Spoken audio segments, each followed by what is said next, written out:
Hello dear learner, जय हिंद। सभी को स्वागत है आप सभी का पुनः एक न्यू वीडियो में, जिसमें हम जानेंगे इंडियन लुनासी एक्ट यानी कि 1912 के बारे में, जिसको हम हिंदी में पहले भी इस नाम से जाना जाता था, भारतीय पागलपन अधिनियम कहते थे।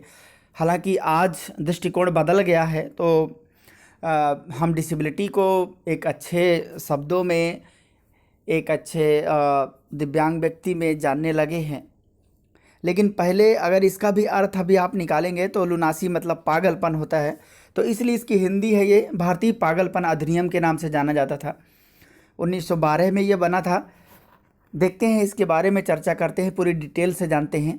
इससे पहले बहुत सारे जो एक्ट्स और स्कीम के बारे में वीडियोज बनाए जा चुके हैं, उन्हें भी आप ज़रूर देखिए। प्लेलिस्ट में आपको अलग अलग नेम से मिल जाएंगी प्लेलिस्ट, और आप आसानी से देख सकते हैं, सारी वीडियोज मिल जाएंगी आपको। तो चलिए स्टार्ट करते हैं बिना देर किए। तो जानेंगे हम इंडियन लुनासी एक्ट यानी कि भारतीय पागलपन अधिनियम 1912 के बारे में। इससे पहले यदि आप चैनल में नए हैं तो ज़रूर सब्सक्राइब कर लें, एंड साथ ही बेल आइकन को भी प्रेस करें एंड ऑल पर क्लिक करें। वो इसलिए क्योंकि ऐसे ही महत्वपूर्ण videos disability related, special education से रिलेटेड, इंक्लूसिव एजुकेशन से रिलेटेड, या जो भी विशेष शिक्षा से के क्षेत्र से संबंधित चीज़ें हैं, वो आपको मिलती रहेंगी हमेशा। तो बने रहिए चैनल में और बने रहिए वीडियो में। टेलीग्राम चैनल का लिंक भी आपको मिल जाता है, आप वहाँ भी ज्वाइन कर सकते हैं, और आपको जो भी क्वेश्चंस होते हैं वो आपको मिलते रहेंगे, और इन पीडीएफ्स को भी वहाँ पर उपलब्ध करा दिया जाएगा। तो चलिए शुरू करते हैं, आज के इस अधिनियम को देखते हैं हम। यह अधिनियम यानी कि जो इंडियन लुनासी एक्ट है, यह पागल खाना अधिनियम मतलब जो लुनाटिक एजिलम्स है, पागल खाना अधिनियम 1858 की जगह लाया गया है। यानी कि जो इंडियन लुनासी एक्ट है वो किसकी जगह आया है? लुनाटिक एजिलम्स एक्ट 1858 1858 की जगह लाया गया है, जिसको हम पागल खाना अधिनियम कहते हैं। यहाँ पर लुनाटिक एसिलम्स का क्या मतलब होता है, यानी कि पागल खाना अधिनियम का क्या मतलब होता है? ये एक प्रकार के अस्पताल हैं। अस्पताल का मतलब जहाँ पर ऐसे लोगों को रखा जाता है जहाँ पर पागल लोग होते हैं, या यूँ कहें कि मेंटली रूप से या उनका स्वास्थ्य गड़बड़ रहता है, ऐसे लोगों को वहाँ पर रखा जाता था। तो उस समय यही कहा जाता था पागल खाना, तो इसलिए उसको एक्ट के नाम से भी जाना जाता था, वो बनाया गया था। लेकिन वो धीरे धीरे इतनी व्यवस्थाएं, या यूँ कहें कि अपग्रेडेशन होता चला गया, तो वो एक अलग रूप ले लिया, और हम लुनासी एक्ट के नाम से भी जानने लगे। लेकिन उसको भी हम, लुनासी एक्ट को भी हम आगे चल कर के मेंटल हेल्थ के रूप में जानने लगे। तो हालांकि वो एक अलग वीडियो में आप जानेंगे मेंटल हेल्थ एक्ट को पूरा। इसके अलावा पागलों और उनकी संपत्ति के, अच्छा, पागलों का मतलब यहाँ पर ऐसा नहीं है कि जो दिव्यांग व्यक्ति उनको बार बार पागल कहा जाता है, ये वर्ड ही ऐसे उस समय लिखे थे। इसकी जो मेन जो अथॉरिटी पीडीएफ है, अगर आप उसमें देखेंगे, या यूँ कहें कि उसके जो शब्द को डिक्शनरी में भी सर्च करेंगे तो आपको पागल मिलेगा। यहाँ पर बार बार इंडिकेट ये करने का मतलब नहीं है कि दिव्यांग लोगों को पागल कहा जा रहा है, बट ऐसे वर्ड्स का उपयोग ही किया जाता रहा है। तो चाहे पागलों कह लीजिए, तो पागलों और उनकी संपत्ति की स्वीकृति, हिरासत और देखभाल को नियंत्रित करने और पागलपन से संबंधित कानूनों को समेकित और संशोधित करने के लिए अधिनियमित किया गया है। यानी कि ये जो भारतीय लुनासी एक्ट है या इंडियन लुनासी एक्ट है, यह जो भी ऐसे व्यक्ति थे जो मेंटल हेल्थ से रिलेटेड प्रॉब्लम रहती थी, और ज़्यादातर उनको समस्याएं जो हेल्थ से रिलेटेड रहती थी, उनकी संपत्ति से संबंधित, उनकी देखभाल से संबंधित, उनको नियंत्रित करने से संबंधित, इन सभी चीज़ों के लिए इसको अधिनियमित किया गया था या बनाया गया था। जो इंडियन लुनासी एक्ट है यानी कि जो भारतीय पागलपन अधिनियम है, उसमें 8 अध्याय और 100 खंड हैं, यानी कि 100 सेक्शंस हैं। 8 चैप्टर्स इसमें आपको मिलेंगे। तो चलिए इसके अंतर्गत जानते हैं चैप्टर्स के बारे में। ये रहा हमारा चैप्टर 1 यानी कि अध्याय 1। इसके बारे में हम क्या जानते हैं, चलिए देखते हैं। ये खंड कुछ परिभाषाओं सहित प्रारंभिक जानकारी से संबंधित है। यानी कि आप जानते हैं कि जब भी कोई अध्याय 1 होता है तो ज़्यादातर प्रारंभिक से स्टार्ट होता है और उसमें डेफिनेशंस, छोटे छोटे शब्दों के अर्थ, इन सभी से अत्यधिक वो संबंध रखता है। तो कुछ परिभाषाएं हैं, चलिए देखते हैं हम। जैसे कि शरण। अब शरण क्या होता है? जैसे आजकल बोलते हैं ना, चलो मेरी शरण में आया है तो इसको कुछ दे दो, इसको ऐसे मत लौटाओ, जो भी मतलब जैसा भी समझते हैं। तो शरण का मतलब होता है केंद्र या राज्य सरकार द्वारा स्थापित या लाइसेंस प्राप्त पागलों के लिए एक शरण या मानसिक अस्पताल। अब आप यहां से ये अंदाजा लगा सकते हैं कि पागलों का मतलब यहां पर ये है कि ऐसे लोग या ऐसे दिव्यांगजन या ऐसे विकलांग व्यक्ति जो मानसिक रूप से या मानसिक स्वास्थ्य उनका ठीक नहीं रहता था, उन्हें इसमें शामिल किया गया था इंडियन लुनासी एक्ट में। ऐसे क्योंकि उस समय ऐसी डिसेबिलिटीज की कैटेगरीज को डिफाइन नहीं किया गया था। सबसे पहले ही डिफाइन किया गया था ये 1995 में जो आया था हमारा, इससे पहले 1992 में जो आई थी 4 प्रकार की डिसेबिलिटीज जो आरसीआई एक्ट के तहत। ये बात, इससे पहले सारी चीज़ें हम अलग अलग विभिन्न प्रकार के नामों से, पागल, अपंग, बहुत सारे शब्दों से जानते थे। तो वहाँ पर शरण का मतलब यही था कि एक अच्छे खासे अस्पताल जो इन लोगों के लिए उपयोगी हो, एकदम लाइसेंस प्राप्त। ऐसा नहीं कि मतलब आज कुछ है कल कुछ हो जाए, परसों कुछ हो जाए, तो एकदम पूरी तरीके से व्यवस्थित अस्पताल जहाँ पर इनके लिए पूरी सुविधाएं, तो उनको शरण दिया जाता था, उनको पूरी तरीके से रहने की व्यवस्था होती थी, उनका ट्रीटमेंट होता था। दूसरा क्या है इसमें परिभाषा? रख रखाव की लागत। मतलब इसका क्या मतलब होता है? इसमें मनोरोगी रोगी के रहने या मनोरोग रोगी के रहने का मतलब क्या होता है? जो एक या यूं कहें आपकी जो पर्सन होता है, जो मनोरोग होता है या जो पागल व्यक्ति होता है या जो लुनाटिक पर्सन होता है, तो ऐसे मनोरोग रोगी के रहने, रखरखाव, कपड़े, दवा और देखभाल की लागत और ऐसे रोगों को एक शरण से और वहाँ से निकालने में किया गया कोई भी खर्च शामिल है। मतलब एक प्रकार की ये कि टोटली इसमें लागत कॉस्ट से संबंधित है, खर्चे से संबंधित है, जो संबंधित है इससे, और इनके पूरी तरीके से खर्च, देखभाल और भी जो ऐसी ज़रूरत की चीज़ें जो इनसे संबंधित हैं प्रयोग किया जाता था। और आगे चल कर के इनकी पूरी तरीके से ट्रीटमेंट भी की जाती थी, क्योंकि जब देखभाल होगी तो अच्छी तरीके से मतलब बेहतर सुविधाएं होंगी। तो इस बात की भी चर्चा इसमें की गई है।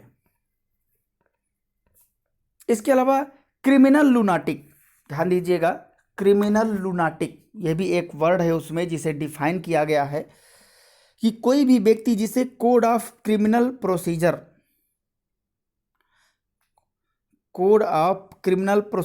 1937 के सेक्शन 330, 335, 336 के अधीन या प्रिजोनर एक्ट 1900 या फिर इंडियन आर्मी एक्ट 1911 के सेक्शन 103A के अधीन लुनाटिक एजलम में प्रवेश किया गया है या जेल में रखा गया है, उसको हम क्रिमिनल लुनाटिक कहते हैं।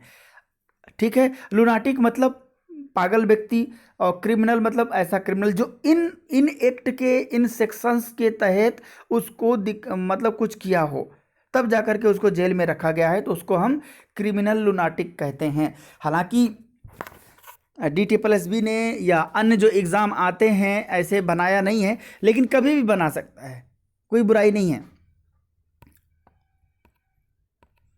अब देखते हैं हम चैप्टर 2 यानी कि अध्याय 2 देखते हैं कि आखिर ये क्या कहता है।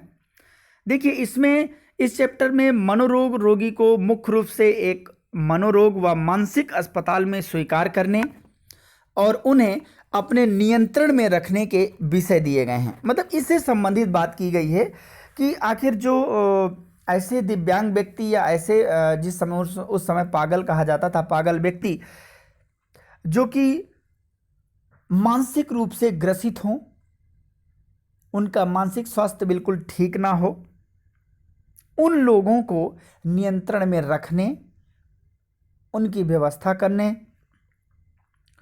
और उनकी सुचारू रूप से व्यवस्थित तरीके से नियंत्रण करने की बात की गई है। अगर हम चैप्टर 3 में देखते हैं तो इसमें है कि यह देखभाल और उपचार प्रदान करने के लिए पालन की जाने वाली प्रक्रियाओं से संबंधित है। मतलब ये एक प्रकार का टोटल किस तरीके का है, प्रोवाइडिंग केयर एंड ट्रीटमेंट, इससे संबंधित है, जिसमें आगंतुकों की नियुक्ति। अच्छा, आगंतुक कौन होते हैं? जो विजिटर्स होते हैं। आगंतुकों की नियुक्ति, आगंतुकों द्वारा मानसिक परीक्षण, रोगी का निर्वहन, रोगी की अस्थायी रिहाई, रोगी को हटाने, भागने और फिर से पकड़ना शामिल है। यानी कि इस चैप्टर 3 में ये सारी चीज़ें शामिल हैं कि उनकी देखभाल करना, उपचार करना, जो भी विजिटर्स आएंगे यानी कि जो लोग आएंगे बाहर से उस अस्पताल में, उस पागल खाने, डॉक्टर जो आएंगे पागल खाने में या अस्पताल में, तो उनकी पूरी तरीके से व्यवस्था, वो किस तरीके से मासिक परीक्षण करेंगे, मतलब मंथली टेस्ट करेंगे इनका कि क्या स्थिति है, किस तरीके की स्थिति है, ट्रीटमेंट कैसा है या कितना दिया जाना चाहिए, या किस लेवल का, किस सीवियर लेवल का दिक्कत है इनको, या यूँ कहें कि जो इनकी IQ लेवल है वो किस तरीके का है, या किस तरीके के मानसिक प्रताड़ना से ग्रसित हैं, क्या सामाजिक रूप से प्रताड़ित हैं या किसी और तरीके के किसी थिंकिंग को लेकर के या किसी परिस्थिति से प्रताड़ित हैं। तो ये सारी चीज़ें पूरी व्यवस्था है इसमें, इनको जांच करने की और देखभाल करने की, पूरी तरीके से उपचार करने की। इसके अलावा अध्याय 4 की बात करते हैं हम, चैप्टर 4 की बात करते हैं। यह प्रेसिडेंसी कस्बों में पागलपन के क्षेत्राधिकार से संबंधित है। जो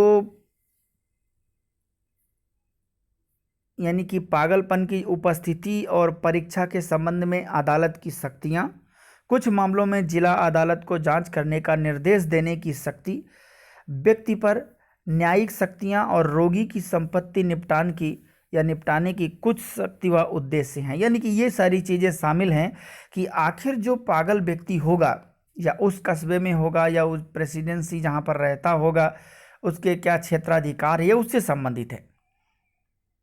पागल की उपस्थिति, उसकी परीक्षा के संबंध में या जो टेस्ट वगैरह होते हैं उसके संबंध में जो कि अदालत की शक्तियाँ क्या होंगी, मीन्स की जो डिस्ट्रिक्ट कोर्ट होता है, जिला अदालत को जांच करने का निर्देश इसके मामले से संबंधित है। और किस तरीके से इन पर न्याय किया जाए। आखिर मान लीजिए कि उनके साथ कोई घटना घट गई जो कि नहीं घटनी चाहिए, जो अनावश्यक रूप से, मान लीजिए कि कोई पुरुष है, कोई महिला है, दोनों में से किसी को भी मानसिक स्वास्थ्य की समस्या हो सकती है, तो उसके साथ गलत व्यवहार ना करना, अगर गलत व्यवहार हुआ है तो उसका न्यायिक जांच होना, और किस तरीके से उनके जो वकालत है कैसे की जाएगी, और उनकी जो भी किसी भी तरीके की प्रॉपर्टीज़ है, मतलब संपत्ति है, तो उनका कोई ऐसे गबन ना कर पाए। गबन मीन्स कि कोई ज़बरदस्ती लूटपाट ना कर ले, तो उसकी भी सुरक्षा करना ये अदालत का, या यूँ कहें कि गवर्नमेंट का, या जो भी एक मेन संगठन है उसका काम होता है। इसके अलावा हम बात करते हैं अध्याय 5 की, चैप्टर 5 की। इसके अंतर्गत है कि यह पागलों की हिरासत और उनकी संपदा के प्रबंधकों और अभिभावकों के पारिश्रमिक आदि से संबंधित है। यानी कि ये जो अब देखिए हिरासत मिले, जैसे कस्टडी होता क्या है कि हम बात करते हैं कि आखिर उनको किस तरीके से कस्टडी में लिया जाए। कभी कभी क्या होता है कि बहुत ही गंभीर रूप से जो मानसिक समस्या से ग्रसित व्यक्ति होते हैं उनको कस्टडी में रखना बहुत ज़रूरी होता है। आपने अगर पढ़ा हो जो कि मेंटल रिटार्डेशन, जिसे हम इंटेलेक्चुअल डिसेबिलिटी कहते हैं, सोचिए उसको भी कस्टोडियल कैटेगरी के जो बच्चे होते हैं बिलो 20 IQ वाले, उनको हम कस्टोडियल में रखते हैं ना। तो अब यहाँ पर देखिए कि उनके पागलों की हिरासत, उनको कैसे हिरासत में लेंगे या किस तरीके से मैनेजमेंट करेंगे उनके ई स्टेट्स को, उनके प्रबंधन को, किस तरीके से हम जो प्रबंधकों और अभिभावकों के पारिश्रमिक जो रिम्यूनरेशन होता है उनको किस तरीके से गार्जियंस के मैनेज करेंगे, कैसे मैनेजर्स जो होते हैं, ये सारी चीज़ें इसमें शामिल हैं। क्योंकि जो पागल व्यक्ति या जिसे हम लुनाटिक पर्सन कहते हैं, या यूँ कह सकते हैं कि जो मानसिक स्वास्थ्य से संबंधित या ग्रसित व्यक्ति होगा वो इसके अंतर्गत आएगा और इसके अंतर्गत शामिल होगा, जो कि यही हमारा आज का पूरा टॉपिक है। अगर हम अध्याय 6 की बात करें, या यूँ कहें कि जो चैप्टर 6 है, 6, वो क्या कहता है, हम उससे संबंधित यदि बात करते हैं तो हम क्या पाते हैं और देखते हैं हम। और ये दर्शाता है, यह आश्रयों की स्थापना से संबंधित है। आश्रय जानते हैं जहाँ पर किसी चीज़ का ऐसा इस्टेब्लिशमेंट चीज़ों का किया जाता है जो कि राज्य सरकार द्वारा शरण की स्थापना या लाइसेंस राज्य के बाहर शरण में पागलों या मनोरोगियों के प्रवेश का प्रावधान शामिल है। मतलब कि राज्य के बाहर भी, राज्य सरकार के अंदर भी या राज्य के अंदर भी, दोनों परिस्थितियों में उसको पूरी तरीके से व्यवस्था शामिल है। देखिए, अब जब आश्रय की बात करते हैं ना, आजकल जैसे ऐसे आश्रम होते हैं ना, वो आश्रम नहीं है। आश्रय का मतलब होता है, जैसे होते ना किसी को आश्रय दे दो, रहने की जगह दे दो। तो अब ऐसे बंदे होते हैं, ऐसे व्यक्ति होते हैं जो मानसिक समस्या से ग्रसित होते हैं, तो इनको आश्रय की ज़रूरत होती है, देखभाल की अधिक ज़रूरत होती है। तो इन लोगों को पूरी तरीके से जिनको हम पागल कहते हैं या मनोरोगी कहते हैं, पूरी तरीके से प्रवेश दिया जाता है, और वो भी बिल्कुल निःशुल्क। किसी भी तरीके का कोई उनसे ऐसा नहीं है कि पैसा वसूला जाएगा तभी ये सारी चीज़ें होंगी।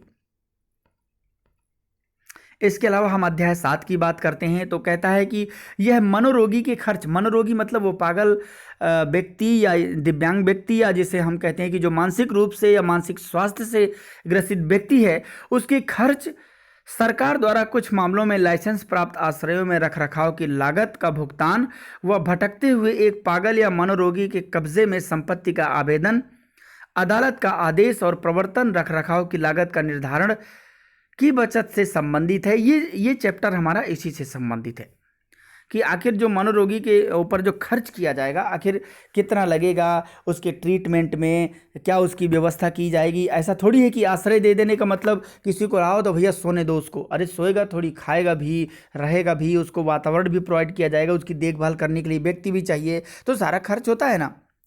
और फिर उसकी संपत्ति जो होती है कैसे कब्जे में कोई ना ले ले, पता चली कि किसी ने कब्जे में ले लिया, उसकी संपत्ति बर्बाद चली गई। आजकल तो वैसे भी लोग लूटने में लगे हैं। तो ये सारी बातों से संबंधित है चैप्टर। इसके अलावा हम बात करते हैं चैप्टर 8 की, 8वां चैप्टर, जो कि लास्ट चैप्टर है।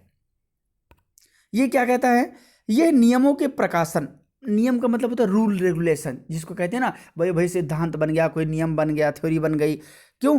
क्योंकि इन व्यक्तियों मतलब जो पागल, जो शब्द का उपयोग किया गया है इस अधिनियम में, जो कि दिव्यांग व्यक्ति हैं, पागलों के अनुचित स्वीकृति या हिरासत के लिए दंड के रूप में प्रावधान।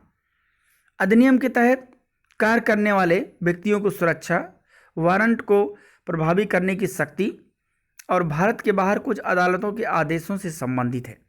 मतलब बहुत सारी चीज़ें इसमें दंड के भी प्रावधान हैं। अगर ऐसा व्यक्ति जो जानबूझकर ऐसी हरकतें करता है, जो इस तरीके की स्थिति उत्पन्न हो जाए जो मानसिक स्वास्थ्य से संबंधित है, या यूं कहें कि जो उनकी सुरक्षा देने से संबंधित हैं, या जो ऑर्डर्स होते हैं, जो निर्देश होते हैं, उनको किस तरीके से प्रभावी बनाया जाएगा, किस तरीके से जो प्रावधान होते हैं अधिनियम के, उनको किस तरीके से लागू किया जाएगा, कई सारी चीज़ें इसमें शामिल हैं। तो ये हमारा चैप्टर 8 तक इसमें चीज़ें शामिल है। तो ये लुनासी एक्ट है। तो आई होप कि आपको ये वीडियो पसंद आया होगा, क्योंकि बहुत कम आपको लुनासी अधिनियम देखने को मिलेगा पूरी तरीके से डिटेल्स में। बाकी आप और भी पढ़ सकते हैं। पढ़ने के लिए तो बहुत सारा चीज़ होता है, बट वो चीज़ें जो ज़रूरत की हैं कि कितने अध्याय हैं इसमें, आखिर कौन सी डिसेबिलिटी है, तो इसमें खास करके जो मानसिक स्वास्थ्य से संबंधित व्यक्ति होता है, उस समस्या से ग्रसित होता है, उसको हम इसमें रखते हैं।